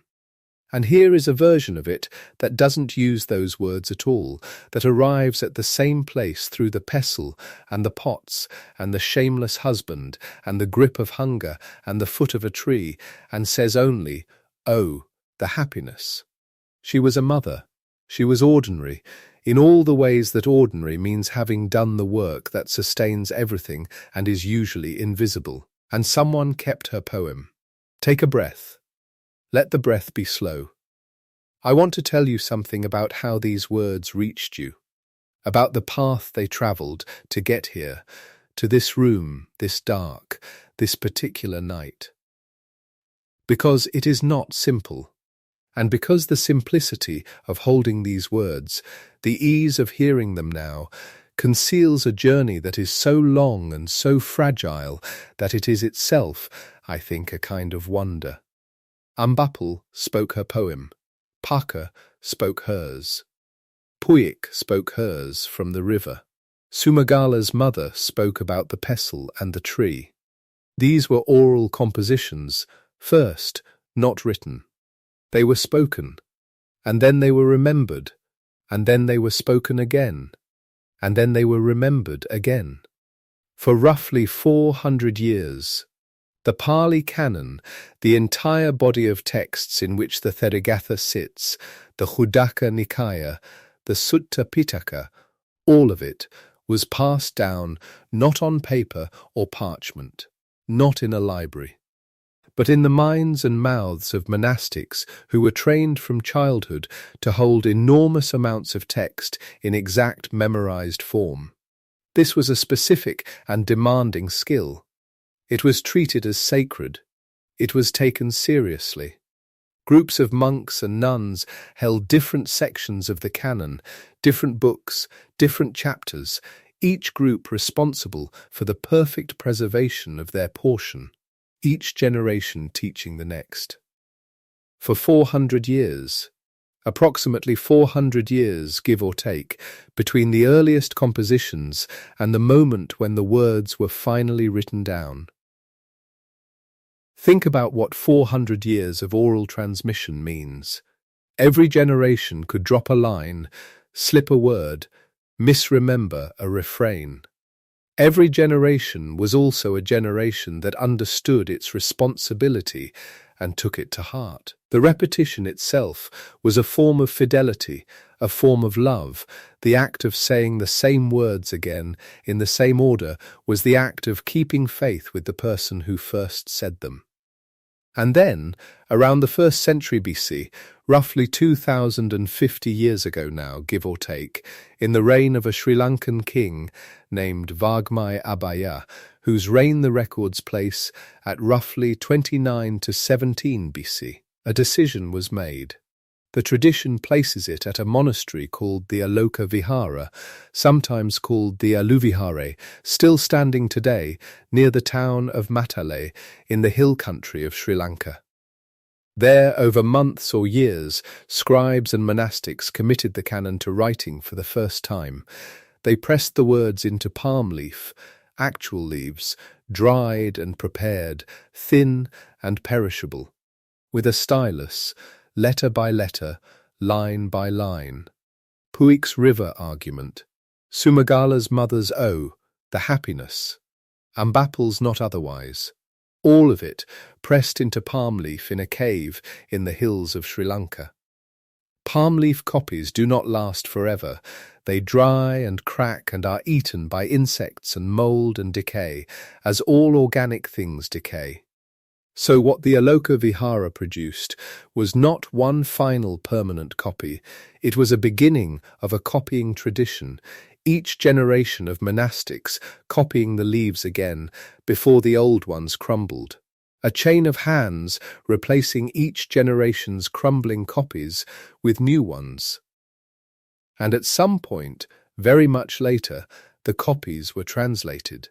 Caroline Rhys-Davids, a British scholar of Pali, published the first complete English translation in 1909 under the title Psalms of the Sisters, which is itself an interesting choice of title, Psalms of the Sisters, a title that reaches across the space between early Buddhism and the reader's likely familiarity with the Psalms of the Hebrew Bible, offering the collection as something in that register, sacred poetry, personal testimony, ancient and kept.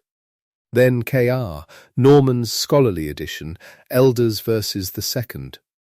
Then Susan Murcutt's First Buddhist Women, published in 1991, which brought the poems into American Dharma circles and feminist Buddhism in a way that the more academic editions hadn't.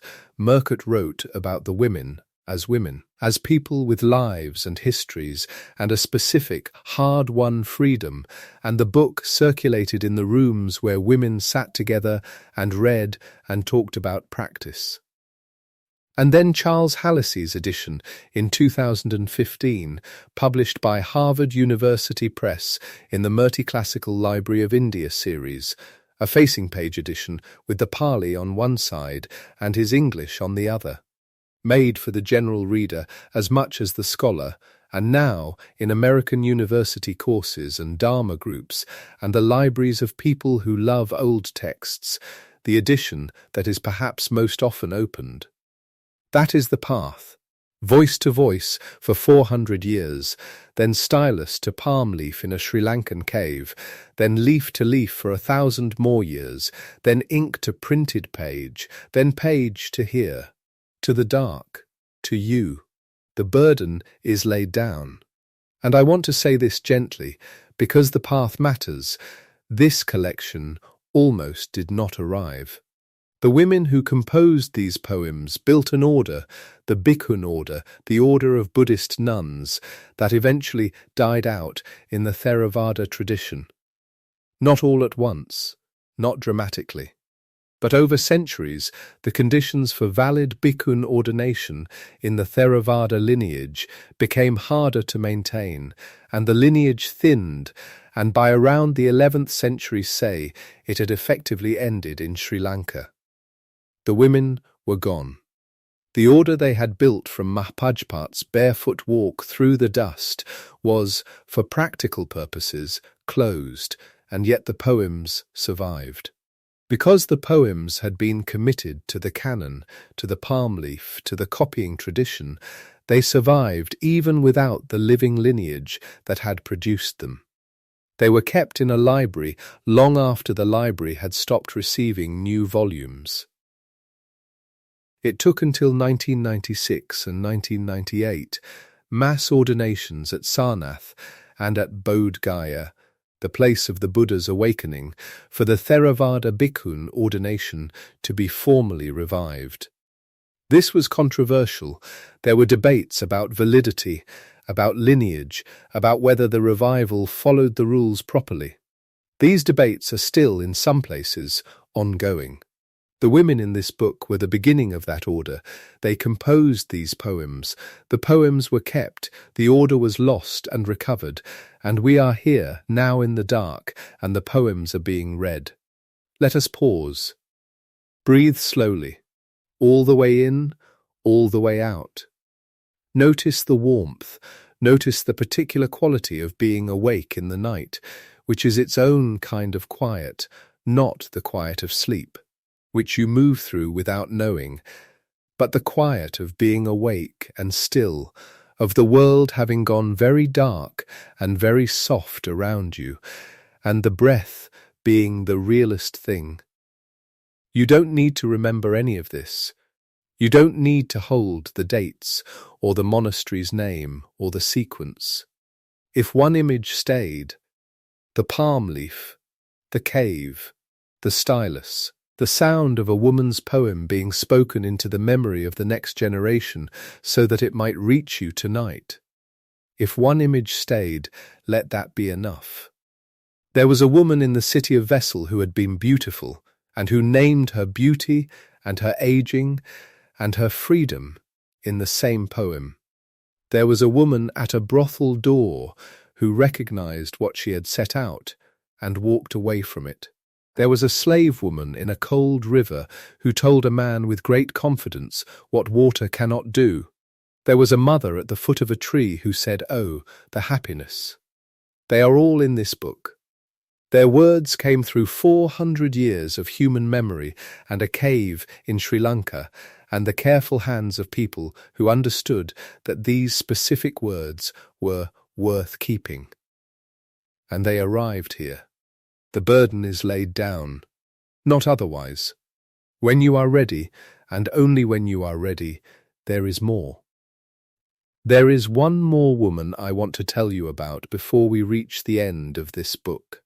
Her name is Isids, and her poem is long and strange and unlike anything else in the collection.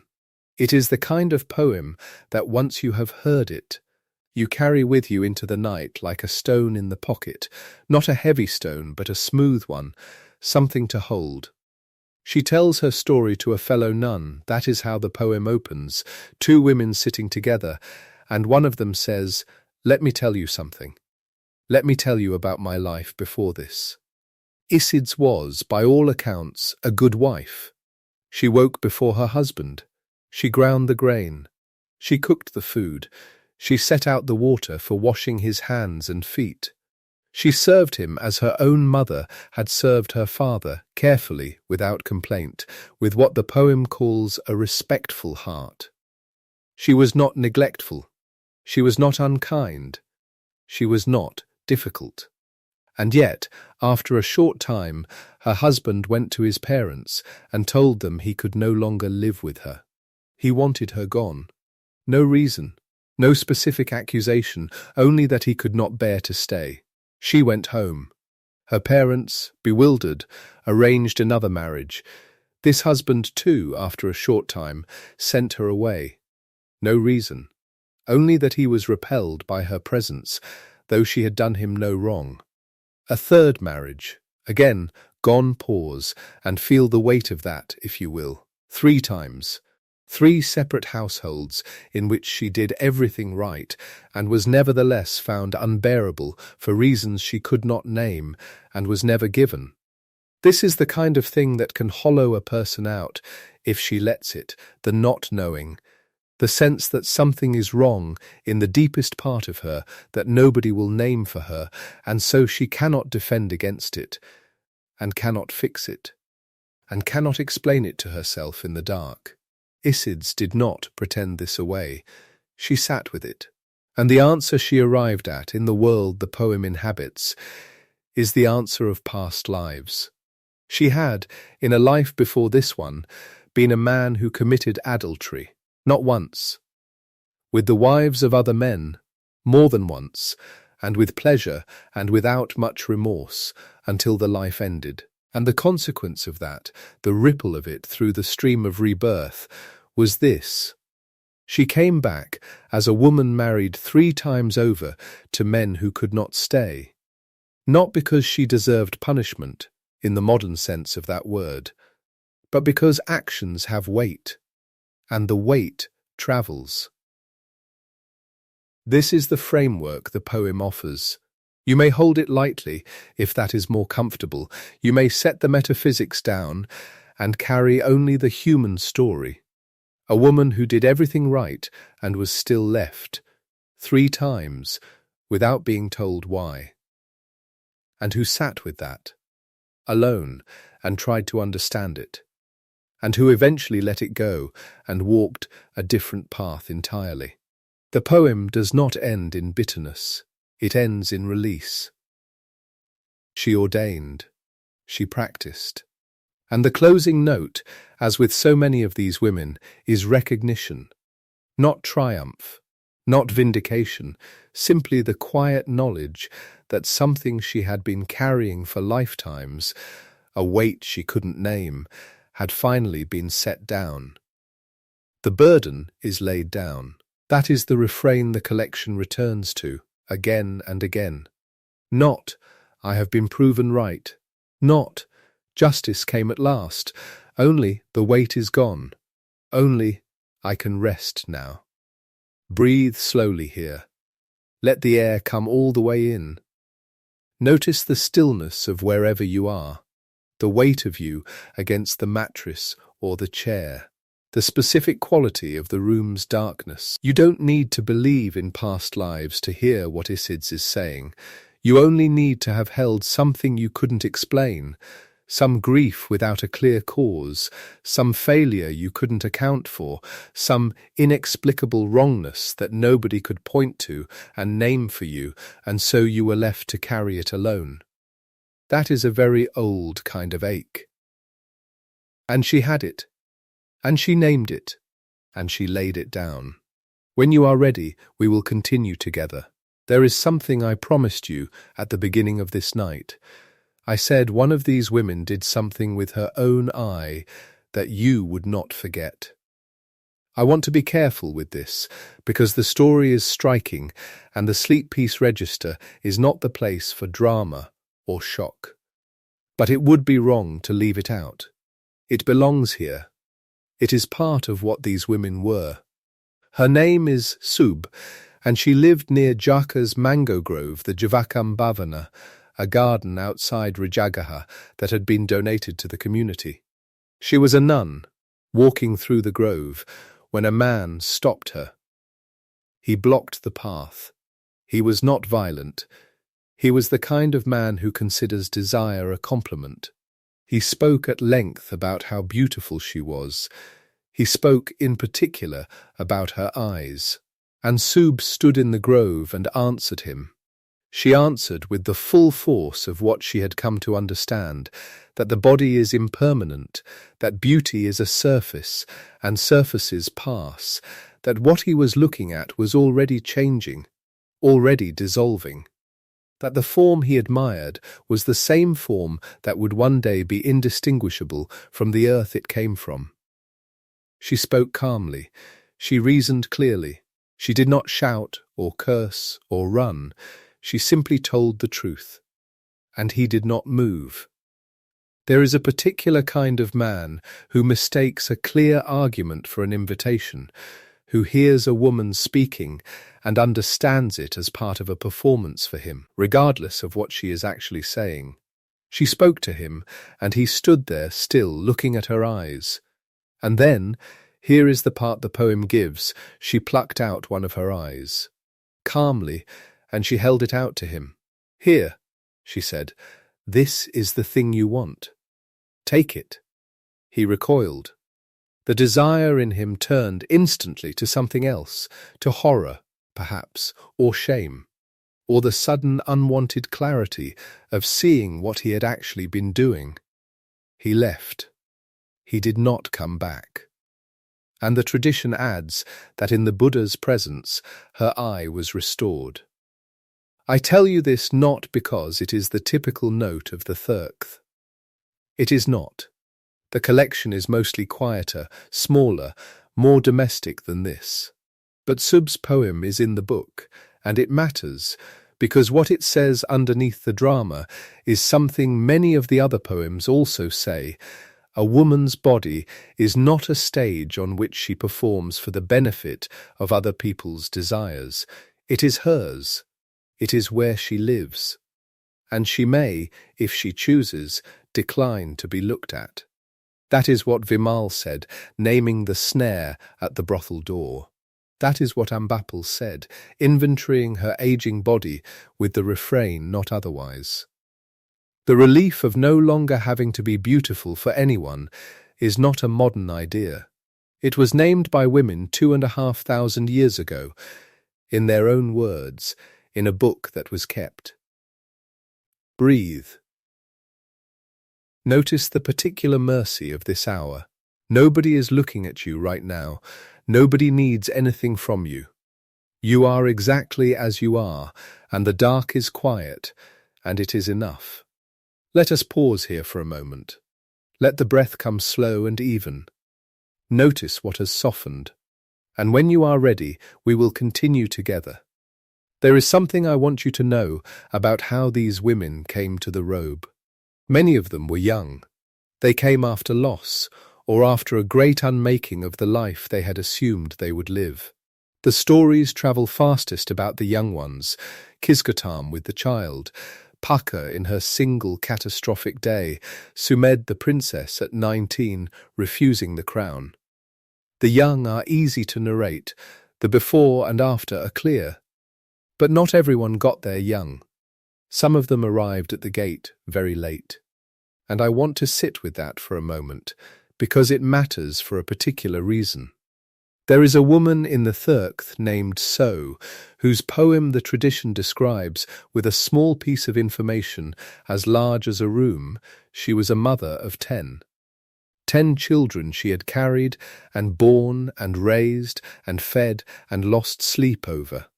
And when the last of them was grown, she was cast off. Destitute, in old age, after all of that, after the years of that, and she ordained. The verses do not dwell on bitterness, because the collection rarely does. They dwell on what came after. She practiced, she studied. She woke early and walked carefully and sat with what was arising and let it settle, as the teaching suggested. And she reached the end of the path. She laid the burden down. Old, she did it old. After all the years of work and the loss and the being cast aside after she had given everything the world asked of her.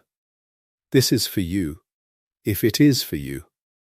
The idea that freedom is something that happens to the young, to the ones with fewer attachments, to the ones who had the luxury of walking away before the weight accumulated, that idea is not what this book teaches. So was old. She did it old. And it was enough. There are others. Several women in the Therigatha came to ordination late in life, after long years of household and loss. The tradition names them as elders, not because of spiritual rank alone, but because of actual age.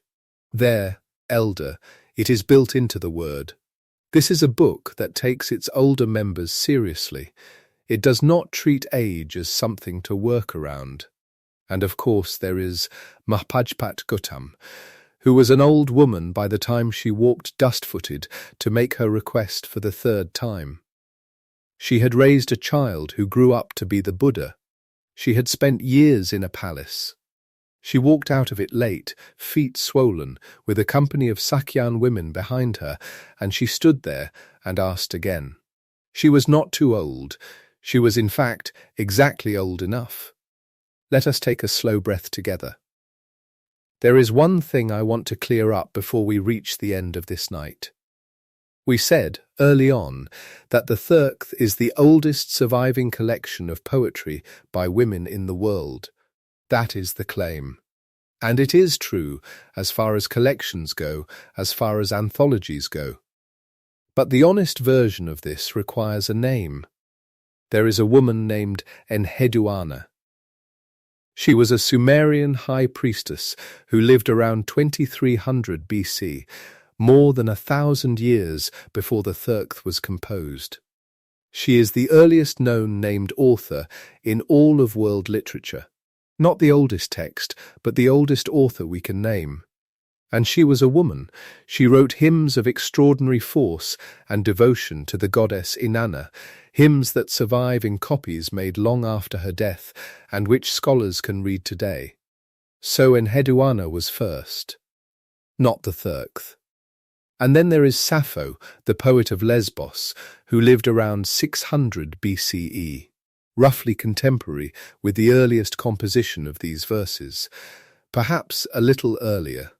Sappho wrote about desire and longing and loss with a precision that still makes readers catch their breath. She, too, was a woman writing in her own voice. So the careful, honest version of the claim is this: the Therigatha is not the first writing by women, but it is the oldest surviving anthology, the oldest complete collection of women's poetry. Enheduanna's hymns survive in later copies. They are single-author works, not a gathered collection. Sappho survives in fragments, beautiful fragments, but fragments, most of what she wrote is gone. The Therigatha is a collection of 73 poems by more than 70 different named women, transmitted intact, together, preserved as a book. That is what makes it extraordinary. Not that it is the very first word a woman ever wrote down, but that it gathered so many voices all in one place and kept them, that it did not lose them piecemeal, that we have in this book not one woman but many. A mother, a slave, a courtesan, a princess, a queen, a water carrier, a goldsmith's daughter, a woman glad to be free of the pestle, all of their voices still here. And it is barely known, that is the part that stays with me, that I find myself returning to as the night settles. This book has been sitting in the Khuddaka Nikaya for over 2,000 years, tucked in the minor collection of the Sutta Pitaka, the fifth and final Nikaya of the Pali Canon, and most people, even people who love old texts, even people who read widely, have never opened it. The translations exist. Charles Hallisey's careful and beautiful version from the Murty Classical Library at Harvard, published in 2015. Susan Murcott's work from 1991, the book that brought these women into American women's Dharma circles and didn't let them go. Caroline Rhys Davids, who in 1909 called them Psalms of the Sisters and was the first person to put them into English at all.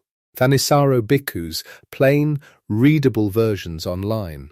The translations are there. And still, mostly, silence. That silence is part of what makes this night worth spending with them.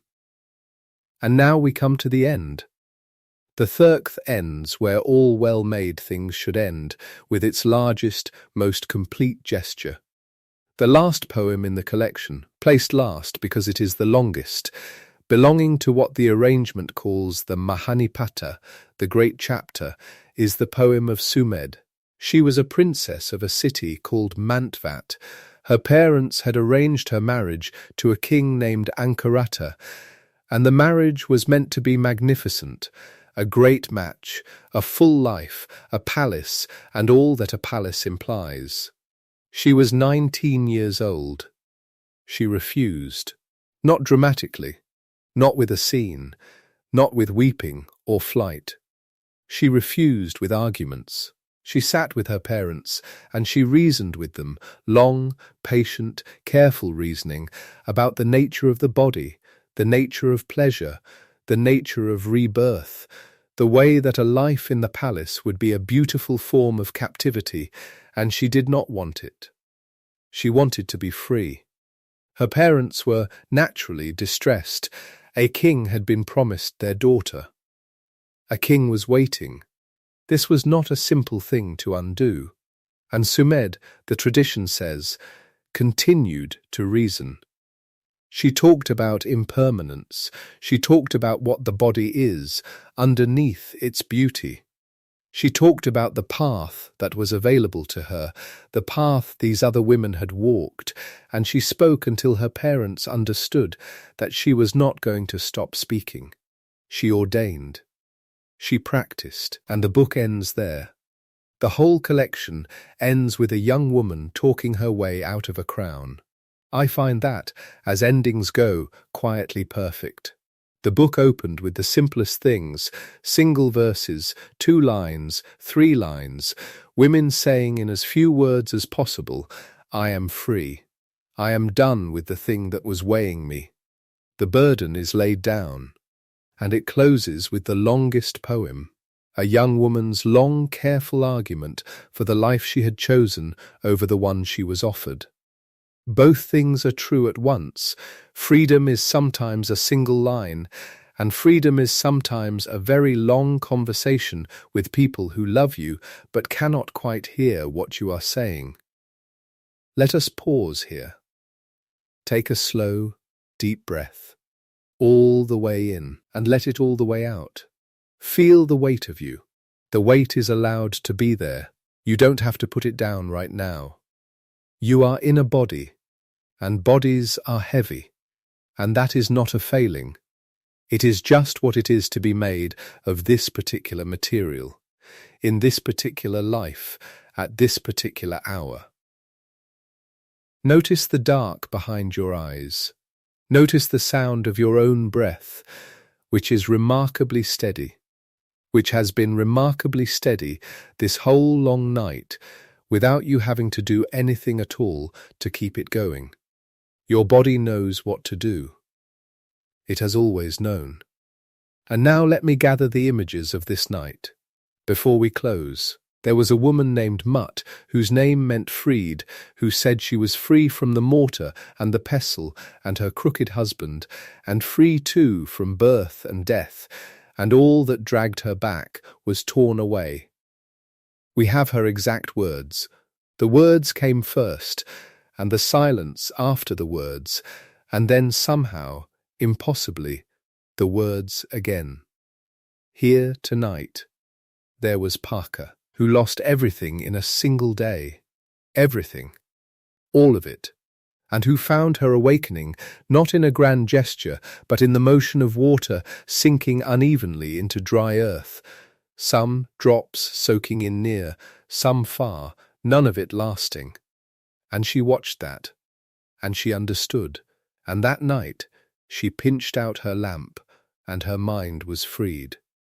There was Kisagotami walking through a city with a dead child in her arms, going door to door, and the thing she found at every door was not what she was looking for, and was, in the end, exactly what she needed. Every house has its dead. You are not the only house. You were never the only house. There was Ubbiri at the charnel ground, crying for Javi, her daughter whose name meant life. And the voice that told her 84,000 daughters named life had burned in that same ground, and who heard that and stopped. There was Ambapali, who had once been the most celebrated woman in Vesali, who had given the Buddha a mango grove, and who sat down late in her life and named every single thing that age had done to her body. The hair like frayed hemp, the brows like worn lines in the earth, the teeth broken and yellowed, the skin that had once been golden and smooth, now netted with wrinkles, and at the end of every verse said, "This is exactly as the truth-teller said it would be." Not otherwise. There is a particular courage in that, to look at your own aging face and say, yes, this is true, and to be at peace. There was Punnnika, a slave woman, cold in a river before dawn, who looked at a man washing away sin in the water and asked him with perfect logic, If water can carry away your bad deeds, can it not also carry away your good ones? Would the frogs and the turtles not go straight to heaven? She did not need to be free to think clearly. She was already thinking clearly. There was Sumagala's mother at the foot of a tree in the cool air, who said, "Oh, the happiness." There was Vimal, who named the snare she had set at the brothel door and then walked away from it. There was Isids, who explained 3 failed marriages in a way that nobody else would have explained them, calmly, without self-pity, and who laid the mystery of it down. There was Sub in the mango grove, who declined to be looked at by the simple, radical act of making her refusal visible. There was So, who raised 10 children and was cast off and was old, and who sat down and practiced and laid the burden down old, which is its own kind of courage, maybe the rarest kind. There was Sumed, at 19, who talked her way out of a crown. And threading through all of them, the same line, coming back and back, the way a tide comes back, the way breath comes back, the burden is laid down. Ohito Garukubru, the heavy burden, set down. They are not describing the same burden. Some of them were carrying grief, and some were carrying shame, and some were carrying the weight of being desired by people who did not see them, and some were carrying the long specific exhaustion of domestic labour that nobody witnessed or named, and some were carrying the mystery of their own pain without a language for it. Different weights, but the same relief, the same recognition at the end of carrying that the carrying was done, that the hands were empty, that whatever had made them heavy was no longer in the hands. That phrase, "the burden is laid down," appears in the Brahsutta, a short teaching in the Sayutta Nikaya, where the burden is defined as the 5 aggregates of clinging, form, feeling, perception, mental formations, and consciousness, which is to say, all the components of a self. The Buddha is saying, in that teaching, that what we drag around with us everywhere, what exhausts us, is the self we insist we are. And laying it down means, for a moment, not insisting, not grasping, just setting it here, on the ground, and looking at it from a little distance, and breathing. You don't have to understand the doctrine to feel what the phrase is pointing at. You have felt this. Almost certainly you have felt this. If you are awake at this hour carrying something, you know what it would be like to set it down. You have imagined it. Maybe you have touched it briefly, in moments, a particular breath, a particular moment in the dark, when the thing you were holding went quiet for just a second, when the weight of it lifted by a few ounces and you got to remember what your hands felt like before they were full. The women of the Thirk put that moment into words. They put the moment before it into words too, and the years before the moment, and the long specific particulars of the weight. And then they put the laying down into words. And those words were spoken from one person's memory into another person's memory for 400 years. Through the mouths of nuns and monks who understood that these words specifically were worth keeping, and then they were scratched onto palm leaf in a cave in Sri Lanka, and then they were translated by scholars in London in 1909, and in California in 1991, and at Harvard in 2015. And then they came here, to this room, to this hour, to you. This is what I want to leave you with at the end of this long night with these women. You are not the first person to be awake at this hour, carrying something that no advice touches. That specific experience, the thram weight, the particular ache that words usually slide off, has been inside people for as long as people have been inside the dark. Longer than any building that is still standing. Longer than any country that is still called by its old name. Women were lying awake in the 5th century before the Common Era with something they couldn't put down, and some of them found words for it. Specific words, first-person words in their own voices, and those words survive. You are not the first. And it was survivable. Not for everyone, in every circumstance. The world these women lived in was not always kind, and the tradition does not pretend otherwise. But the specific thing you are carrying, the particular interior experience of it, has been survivable before. Someone carried it and set it down. Someone named it exactly and then let it go. And her words are here. She left them here for you, which is perhaps too large a thing to say about a poem composed 2,500 years ago by someone who did not know you would exist, but which nevertheless feels, at this hour, in this dark, precisely true. The burden can be laid down, not by force, not by effort, not by deciding, once and for all, never to pick it up again, only by noticing, for this moment, that the hands are open, that the weight is resting on the ground instead of in the arms, that the breath is moving in and out without anyone having to do anything, that the dark is soft, that the room is quiet, that you are still here. Take a slow, deep breath. Notice what has already softened, without you trying to soften it. The body knows. The body has always known. It breathes you. It rests itself.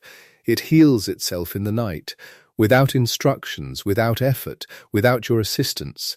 You can trust it.